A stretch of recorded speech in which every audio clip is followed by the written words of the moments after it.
아브라함처럼 살 것인가, 롯처럼 살 것인가?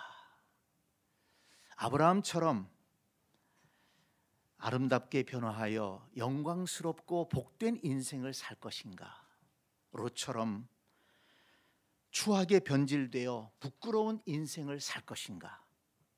오늘 이런 주제로 말씀을 드리며 은혜를 나누려고 합니다.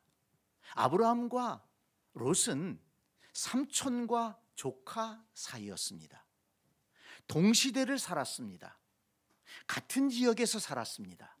그리고 직업도 하는 일도 거의 비슷했습니다. 그렇지만 전혀 다른 인생을 살았습니다. 저와 여러분 모두가 롯이 아니라 아브라함처럼 복되고 영광스러운 인생을 살기를 소망하는 마음으로 오늘 말씀에 귀 기울일 수 있기를 바랍니다. 롯은 삼촌 아브라함과 함께 가나안 땅으로 이주하여 함께 살다가 서로의 살림이 커지자 분가했습니다. 그런데 롯은 삼촌이 네가 좋은 곳을 찾아서 가라, 그러니까 그 당시에 경제적으로나 문화적으로나 번성했던 소돔성을 찾아서 그곳에 들어가 살았습니다. 이 소돔성은 그 옆에 고모라 성과 함께 도덕적으로나 영적으로 크게 타락해서 하나님의 심판이 예정된 곳이었습니다. 여러분, 왜 하필이면 처소를 정하는데 하나님의 심판이 예비된 곳으로 갔을까요? 그런데 롯은 그렇게 나쁜 사람이 아니었습니다. 하나님을 안 믿는 사람도 아니었습니다. 아브라함이 하나님 앞에 기도했잖아요. 소돔성을 멸망시키려는 하나님을 향해서 하나님, 의인과 악인을 함께 멸망시키면 되겠습니까? 막 따지듯이 기도했어요. 그런데 여러분, 그 기도 속에 의인이 누군 줄 아세요? 바로 이 롯입니다. 자기 조카 롯이 소돔성 안에 살고 있으니까 그를 살리기 위해서 하나님, 의인과 악인을 함께 멸하시면 안 되지 않습니까? 그 의인이 바로 롯이었습니다. 베드로후서 2장 7절 말씀에도 보면 의로운 롯이라고 했습니다. 그가 소돔성에 살면서 거기에 그 지역 사람들의 악행을 보면서 마음을 아파했다고, 그렇게 괴로워하면서 살았다고 했습니다. 그러나 여러분, 롯은 결코 우리가 본받을 만한 신앙인이 아닙니다. 왜냐하면 롯은 간신히 자기 믿음만을 지킨 사람이에요. 소돔성이 멸망할 때도 간신히 목숨만 건진 사람입니다. 하나님을 믿었지만 세상을 사랑해서 하필이면 심판이 예정된 그 소돔성에 들어가서 자리를 잡고 살았습니다. 세상을 사랑하는 마음이 있었어요. 그 소돔성의 화려한 문화와 경제적인 그 풍요로움이 굉장히 그의 마음을 끌었던 것입니다. 그곳에 살면서 간신히 자신의 믿음은 지켰는지 모르지만 주위 사람들에게 어떤 선한 영향력도 끼치지 못하고, 그리고 가족들조차도 구원하지 못합니다. 두 사위는, 딸이 둘이 있었는데 사위가 있었어요. 그런데 하나님께서 소돔성을 멸하시겠다고 하니까 그 말을 농담으로 여겼다고 했습니다. 그러다가 소돔성이 무너질 때 같이 죽었습니다. 그리고 지체하는 롯과 두 딸, 그리고 롯의 아내는 천사들이 손을 잡아서 끌고 나왔는데, 나오다가 롯의 부인은 하나님의 말씀을 어기고 뒤를 돌아다보다가, 왜 뒤를 돌아봤습니까? 아쉬웠다는 거예요. 미련이 남았어요. 끊을 수가 없었어요. 하나님은 심판한다고 하는데 이 롯의 아내의 마음은 여전히 그 소돔성에 있었던 것입니다.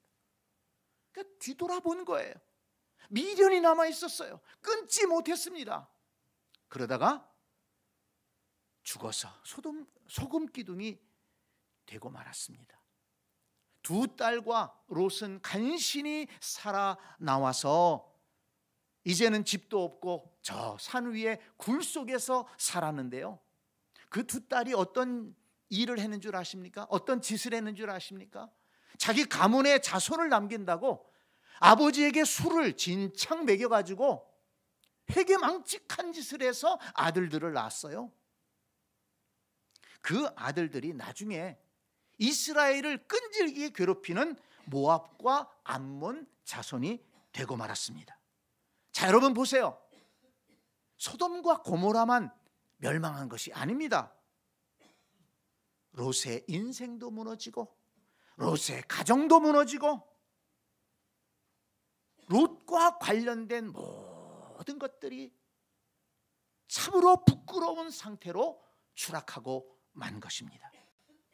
롯은 하나님을 믿었지만 심판의 날에 간신히 목숨만 건진 부끄러운 신앙인으로 기억되고 있다는 것입니다.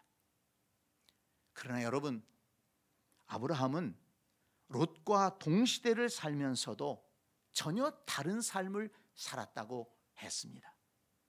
먼저 아브라함은 자신의 신앙을 잘 지켜냈습니다. 하나님의 부르심을 받고 약속의 땅으로 갔습니다. 약속의 땅에서 기근도 있었고 또 생명의 위협을 받는 일도 있었고 또 자식이 없어서 오랫동안 안타깝게 기도하면서 기다리지 않았습니까? 그 세월이 참 길었습니다. 그렇지만 아브라함은 성실한 믿음으로 하나님의 은혜를 기다렸습니다. 결국 아들 이삭을 얻었죠. 그런데 또 시험이 찾아왔습니다. 하나님께서 갑자기 그 아들을 제물 삼아 바치라는 것입니다. 그런데 그 시험까지 통과하면서 아브라함은 하나님께 인정을 받습니다. 믿음의 인정을 받습니다. 네가 정말 나를 사랑하는 줄 알겠다. 인정받았어요. 다윗의 중심이 하나님께 인정받은 것처럼 아브라함의 중심이 하나님께 인정을 받았다는 것입니다. 그래서 믿음의 조상이라 이렇게 불리워지게 됩니다. 또한 아브라함은 그렇게 해서 하나님께 큰 복을 받습니다.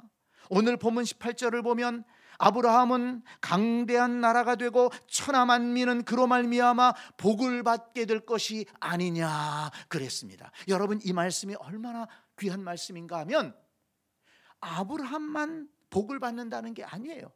아브라함을 통해서 천하 만민이 복을 받게 될 것이다. 그러니까 아브라함은 복의 통로로 사용될 것이다. 할렐루야. 여러분들의 기도 제목 속에 이런 기도 제목이 있습니까? 여러분, 아름다운 기도 제목입니다. 내가 구원받는 것 참 귀한 일이지요. 그런데 나를 통해서 누군가가 또 구원받을 수 있다면 내가 복의 통로로 쓰임받는 것입니다. 나도 잘 되지만 나를 통해서 누군가가 잘 될 수 있다면, 하나님의 은혜가 나를 통해 흘러갈 수 있다면 그거 얼마나 아름다운 일입니까? 아브라함뿐만 아니라 저와 여러분도 그렇게 쓰임받게 될 수 있기를 간절히 축원합니다. 그런 아름다운 기도 제목을 가지고 기도할 수 있기를 바랍니다. 여러분 보세요. 아브라함은 믿음의 명문 가문을 세웠습니다. 믿음의 명문 가문. 여러분, 이것 또한 우리의 기도 제목이 되어야 됩니다. 아브라함은 자기 신의 믿음만을 지킨 것이 아니라 자손들에게도 믿음을 물려줬어요. 아름다운 믿음을 물려주고 복받는 믿음을 물려주었습니다. 아브라함의 아들 이삭은 순종의 신앙을 물려받았어요. 그래서 아버지에게 물려받은 대로 그렇게 하나님을 사랑하고 기도하는 아들이 되었습니다. 그래서 이 이삭의 삶이 번성하는 삶이 되지 않았습니까? 또한 손자 야곱은 조금 문제가 있는 듯 하지만은 그러나 이 야곱의 마음속에는 하나님의 은혜를 사모하는 마음이 있었습니다. 그래서 정말 그 막 좀 방황하는 인생을 사는 것 같으면서도 결정적인 순간에는 하나님 앞에 나와 예배하고 기도하면서 이 야곱은 믿음을 지켰고, 그리고 야곱을 통해서 이스라엘의 12지파가 세워지잖아요. 그리고 아브라함의 증손자 요셉은 애굽으로 팔려가서 많은 고난을 겪었지만 그 고난을 이기고 애굽의 총리가 됩니다. 그러면서 이스라엘이 큰 민족을 이루는데 기틀을 마련하게 됩니다. 여러분 보세요. 이렇게 대를 이어가면서 하나님을 잘 믿고 섬기고 또 하나님 앞에 쓰임받고 하나님의 은혜와 복을 누리는 그런 가문을 아브라함이 시작했고 세웠다는 것입니다. 여러분, 이런 아름다운 비전이 저와 여러분들에게도 있게 될 길을 간절히 축원합니다. 롯처럼 자기 혼자의 신앙도 잘 감당하지 못하는 그런 신앙인으로 살지 말고 아브라함처럼 자기의 믿음뿐만 아니라 이렇게 가정을 믿음의 명문 가정으로 세울 수 있는 그런 아름다운 비전을 가지고 그런 아름다운 기도 제목을 가지고 하나님을 섬기며 기도하면서 나아가자는 것입니다. 그러니까 아브라함의 인생을 보면서 하나님을 믿는다고 하지만 다 같은 인생이 아니라는 것을 알 수 있지 않습니까? 롯처럼 간신히 구원받는 그런 신앙인이 있어요.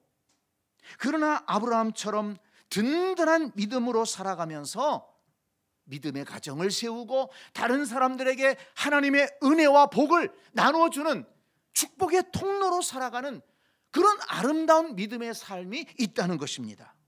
롯처럼 세상을 사랑하여 헛된 세상 즐거움에 빠져 사는 신앙인도 있습니다. 양다리 걸치고 온전히 하나님을 예배하지 못하고 하나님의 거룩한 은혜를 사모하지 못하고 마음은 세상에 가 있어요. 그러니까 하필이면 왜 심판이 예정되어 있는 소돔성에 가서 사느냐는 거예요. 그것이 좋아 보였으니까, 그것이 가치 있어 보이니까 자꾸 거기를 가다가 나중에는 거기 가서 산 거예요. 시편 1편에 뭐라고 말씀하셨습니까? 복 있는 사람은 악인의 꾀를 따르지 아니하고 죄인의 길에 서지 않고 오만한 자리에 앉지 않는다고 그랬잖아요. 처음에는 생각으로 따라가는 거예요. 그러다가 그 길을 자꾸 다니는 거예요. 그 길을 자꾸 다니다 보면 거기 주저앉아 있다는 것입니다. 바로 롯이 그런 인생을 살았다는 것입니다. 아브라함은 하나님께서 약속하신 그 자리를 떠나지 않았어요. 하나님을 사모하면서 하나님이 있으라고 한 자리를 지켰습니다. 그리고 그곳에 하나님의 은혜가 임했던 것입니다. 롯처럼 부끄러운 신앙인으로 기억되는 사람이 있고 아브라함처럼 영광스러운 믿음의 사람으로 기억되는 그런 신앙인이 있다는 것입니다. 여러분, 우리는 어떤 신앙인으로 신앙생활을 해야 되겠고 어떤 신앙인으로 기억되어야 하겠고 어떤 신앙인으로 우리가 하나님을 섬겨야 되겠습니까? 같은 하나님을 믿고 같은 교회를 다니고 같은 설교를 들어도 다 같은 신앙인이 아니라는 것입니다. 여러분, 결단하십시오. 오늘 어떤 길을 갈 것인가? 여러분, 설교는 그냥 듣고 즐기는 것이 아닙니다. 반드시 설교에는 어떤 결단이 있어야 됩니다. 하나님의 말씀은 항상 선택을 강요합니다. 롯의 길을 갈 것이냐, 아브라함의 길을 갈 것이냐, 롯처럼 부끄러운 신앙인으로 살아갈 것이냐, 아니면 아브라함처럼 영광스러운 신앙인의 길을 갈 것이냐, 우리에게 선택을 요청하고 있습니다. 저와 여러분은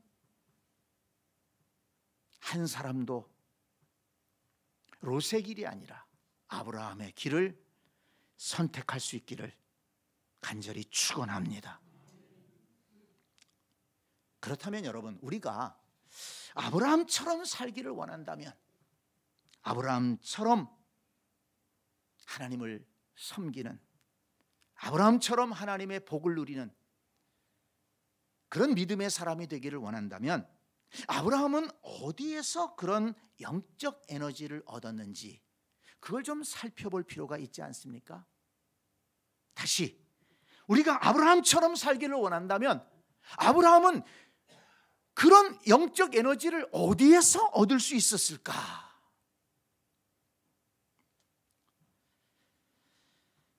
우리가 알고 있는 것처럼 아브라함도 많은 어려움을 겪었습니다. 그의 신앙 여정을 보면 기도가 응답되지 않는 오랜 세월을 살았습니다. 답답한 시절을 오랫동안 살았다는 것입니다. 경제적인 어려움이 크게 닥쳐서 애굽으로 내려가려고 했던 적도 있었잖아요. 얼마나 경제적으로 어려웠으면 그랬겠습니까? 그런 아픔이 있었다는 것입니다. 생명의 위협을 당할 때도 있었습니다. 부부간의 갈등도 있었습니다. 순종하기 어려운 일을 감당해야 될 때도 있었습니다. 아브라함은 어떻게 그 모든 어려움을, 그 답답함을, 그 위기의 순간을 이겨내고 믿음으로 승리할 수 있었을까요? 여러분, 그런 영적 에너지를 어디서 얻었느냐? 우리가 이것을 붙들어야 됩니다. 한마디로 말하면 아브라함은 평생을 하나님을 예배하는 자로 살았다는 것입니다. 아브라함은 예배의 성공자였다는 것입니다. 아브라함은 하나님 앞에 나아가 예배하며 하나님과 동행하는 삶을 평생토록 지켜갔다는 것입니다. 한번 보세요. 창세기 12장 7절에 보면 자기에게 나타나신 여호와께 그가 그곳에서 제단을 쌓고 그랬습니다. 하나님께서 아브라함에게 나타나셨어요. 말씀하셨습니다. 그 말씀을 듣고 아브라함은 그곳에 제단을 쌓았다.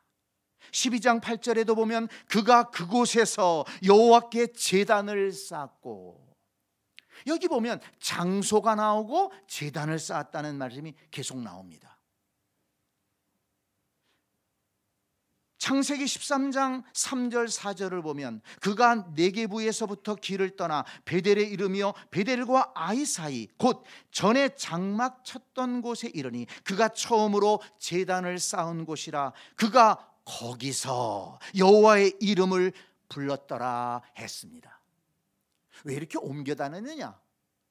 아브라함은 목축하는 사람이었기 때문에 목축을 위해서 이 초장을 따라서 이동하며 살았던 거예요. 그런데 중요한 것은 뭐냐면 어디로 가든지 거기서 제일 먼저 한 것이 뭡니까?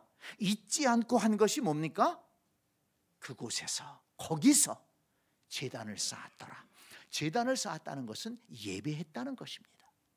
하나님 앞에 제단을 쌓고 거기에 예물을 드리면서, 그러면서 하나님 앞에 예배하고 하나님께 기도하는 삶을 중단하지 않고 이어갔다는 것입니다. 창세기 14장 20절에 보니까 그 지역에 큰 전쟁이 일어났습니다. 부족들 간에 싸움이 일어났는데 그돌라오멜이라고 하는 왕이 연합군을 이뤄가지고 그 지역의 많은 부족들을 쳐들어와서 잡아가고 죽이고 그런 전쟁의 소용돌이가 일어난 것입니다.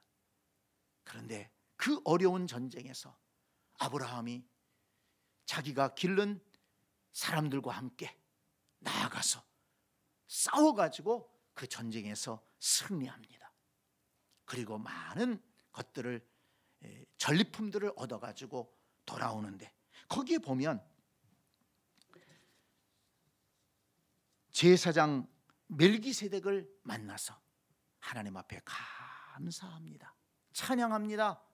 그러면서 거기 말씀해 보면 그 얻은 것에서 10분의 1을 구별하여 제사장 멜기세덱에게 드렸다. 이런 말씀이 나옵니다. 성경을 해서 처음으로 10분의 1을 하나님 앞에 드렸다. 11조를 하나님 앞에 드렸다. 이런 말씀이 여기에 나오는 것입니다. 그래서 이 말씀을 통해서 깨달을 수 있는 것은 뭐냐면 이 11조라고 하는 것은 감사의 예물이라는 거예요. 하나님께서 그 어려운 전쟁에서 승리하게 해주셨기 때문에 그 하나님의 은혜를 감사하면서 얻은 것 중에서 10분의 1을 구별해서 드렸다. 그래서 이 11조의 근본 정신은 감사에 있다는 것입니다.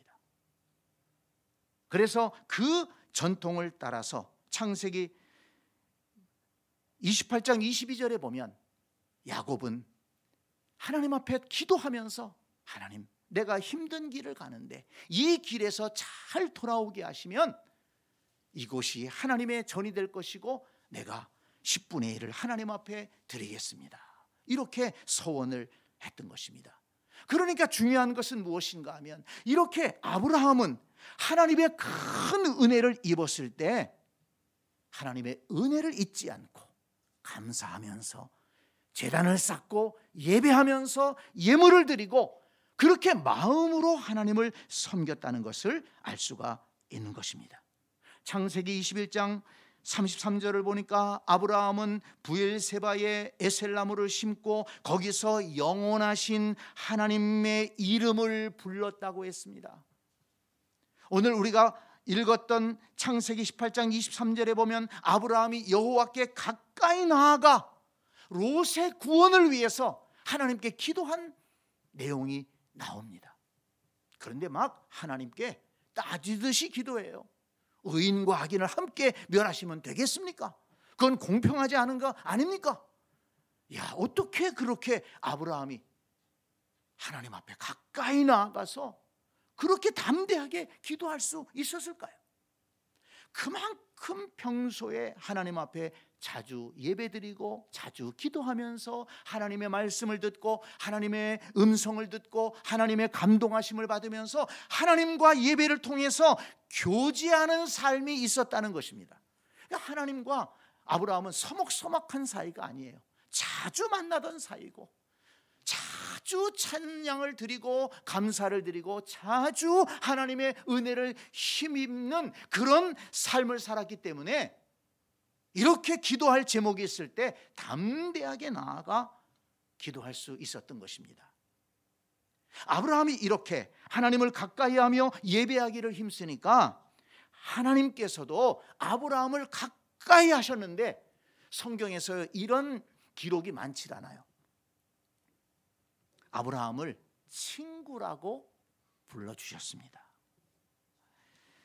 야고보서 2장 23절 말씀해 보니까 아브라함이 하나님을 믿으니 이것을 의로 여기셨다는 말씀이 이루어졌고 그는 하나님의 벗이라 칭함을 받았나니 라고 했습니다.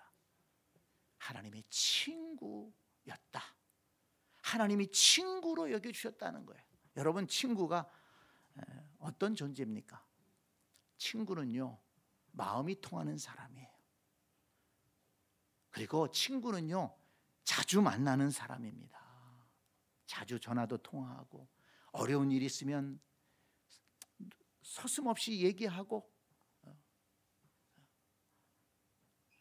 제 친구 가운데 한 사람이 그래요. 저한테 나는요 밤 11시가 넘어서도 부담 없이 전화할 수 있는 목사님이 있어서 좋습니다. 여러분, 밤 11시 넘어서 부담 없이 전화할 수 있는 사람이 있습니까? 그 친구예요. 그만큼 믿는다는 거예요. 어려운 일이 있을 때, 뭔가 궁금한 일이 있을 때 언제라도 전화해서 얘기할 수 있고 마음이 통하고 뜻이 통하고 만나면 좋고. 그런데 하나님은 아브라함을 하나님의 친구라고 여겼습니다. 아브라함이 얼마나 귀한 은혜를 입은 것입니까? 그런데 여러분, 어떻게 해서 아브라함이 하나님의 친구가 될 수 있었습니까? 하나님 앞에 나아가기를 힘썼다는 것입니다. 예배하기를 힘썼다는 것입니다. 여러분, 하나님을 멀리하면서 하나님의 친구가 되기를 바란다. 그건 말이 안 되는 것이죠. 사람 관계에서도 그 사람 내가 멀리하면서 만나기를 꺼려하면서 1년이 지나도록 전화 한 통 안 하면서 그건 내가 저 사람과 친구가 되기를 원한다? 그건 말이 안 되잖아요. 롯의 인생을 보면은요, 예배했다는 말이 없어요. 기도했다는 말이 없어요. 하나님을 안 믿는 것도 아닌데 예배했다는 증거가 없고 기도했다는 증거가 없어요. 그러니까 하나님을 믿는다고 하면서도 그냥 자기 생각대로 살아가는 거예요. 자기 뜻대로 살아가는 것입니다. 그냥 자기 마음속에 세상이 좋으니까 세상을 사랑하며 살아갔던 것입니다. 성도 여러분, 오늘 우리는 이 원리를 깨달을 수 있어야 됩니다. 아브라함은 예배하기를 힘쓰므로 하나님께 인정을 받았고, 예배를 드리며 기도함으로 영적 에너지를 공급받아 믿음의 사람으로 굳게 서서 복된 인생을 살았다는 것입니다. 여러분, 예배는 우리가 하나님 앞에 감사와 찬양을 올려드리는 것입니다. 우리가 감사와 찬양을 올려드리면 하나님은 그 예배를 받으시고 은혜와 복을 내려주시는 겁니다. 그 예배는 쌍방향이에요. 드리는 것이 있고 받는 것이 있는 것입니다. 하나님도 받으시는 게 있고 주는 게 있어요. 근데 그 매체가 뭐냐? 예배라는 것입니다. 그러니까 우리 그리스도인들에게 예배가 없다면 하나님과의 교통이 이루어지질 않는 거예요. 교통이 막혀지는 것입니다.